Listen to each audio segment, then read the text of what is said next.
बिस्मिल्लाहिर्रहमानिर्रहीम। आज माशाअल्लाह छठा रोजा गुजर गया। अल्लाह तबारक व तआला का करोड़ हाथ शुक्र है कि अल्लाह पाक ने हमें तौफीक अता की। तरावियां भी हमने पढ़ी, रोजा भी रखा, नमाजें भी अदा की।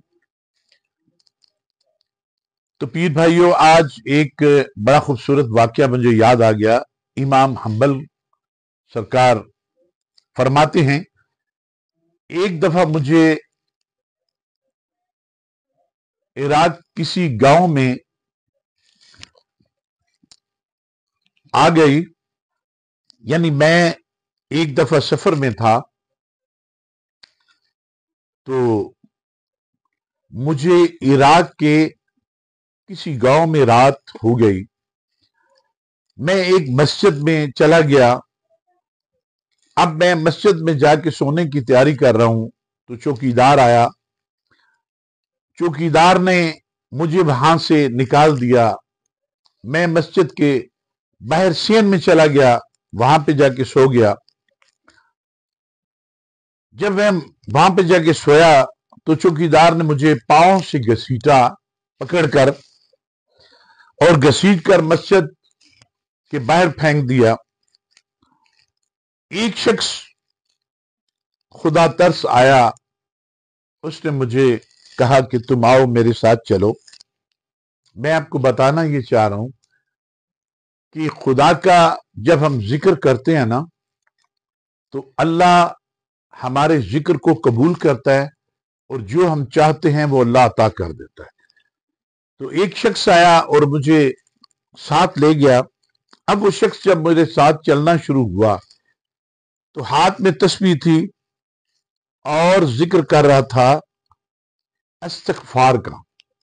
इस्तगफार, इस्तगफार, इस्तगफार चलते हुए पढ़ रहा था, पढ़ता रहा, रात को पढ़ रहा था, बैठते हुए, चलते हुए, सोते हुए वो शख्स इस्तगफार की तस्बीहें कर रहा था।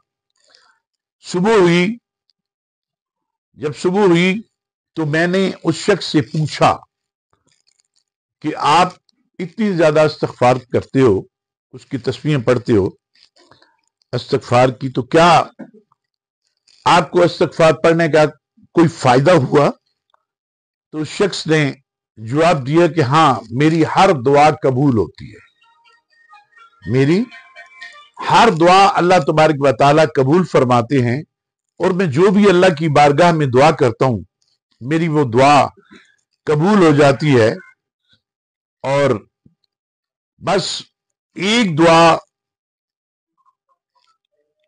कबूल नहीं हुई तो इमाम हम्बल पूछते हैं वो क्या दुआ है? तो अर्ज करता है कि जनाब, वो ये दुआ है कि मेरे दिल की बहुत बड़ी ख्वाहिश है कि मैं इमाम अहमद बिन हम्बल को मिलूं, तो वो दुआ आज तक मेरी कबूल नहीं हुई। तो आप फरमाते हैं, मैं ही हूं अहमद बिन हम्बल। मुझे अल्लाह पाक ने देख ले, तू ये वजीफा करता था और तू ये दुआ करता था, तो देखो अल्लाह पाक ने मुझे कैसे घसीट कर तुम्हारे पास अल्लाह ताला ने मुझे भेज दिया। तो दोस्तों, दुआ ये है, और याद रखा करो कि जब आप अल्लाह और अल्लाह के महबूब का जिक्र करेंगे ना, इमाम हम्बल फरमाते हैं कि ये शख्स सिर्फ इस्तगफार की तस्बीहें करता और अल्लाह पाक इसकी हर दुआ को कबूल कर लेते। तो इस खूबसूरत महीने में आप भी इस्तगफार की तस्बीहें भी किया करें, नमाज भी पढ़ा करें, जिक्र भी किया करें, और सबसे बड़ा जिक्र अस्सलातु वस्सलामु अलैका या रसूल अल्लाह, जो कि मैं मेरी जिंदगी का इंशाअल्लाह ये बहुत बड़ा वजीफा है और मैं ये करता हूं। तो आप भी याद रखा करें कि अगर इस्तगफार करने से अल्लाह तबारक व तआला मेहरबान हो जाता है तो उस शख्स की दुआ सुनी जाती है।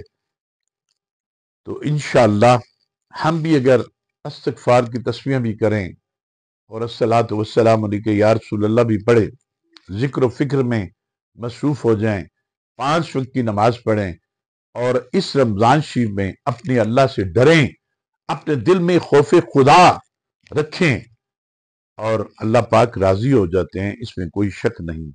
تو بس پیر بھائیو یاد رکھو کہ محمد سے وفا تو نے تو ہم تیرے ہیں، یہ جہاں چیز ہے کیا لوح و قلم تیرے۔ اللہ میرا اور آپ کا حامی و ناصر ہو۔ خدا حافظ۔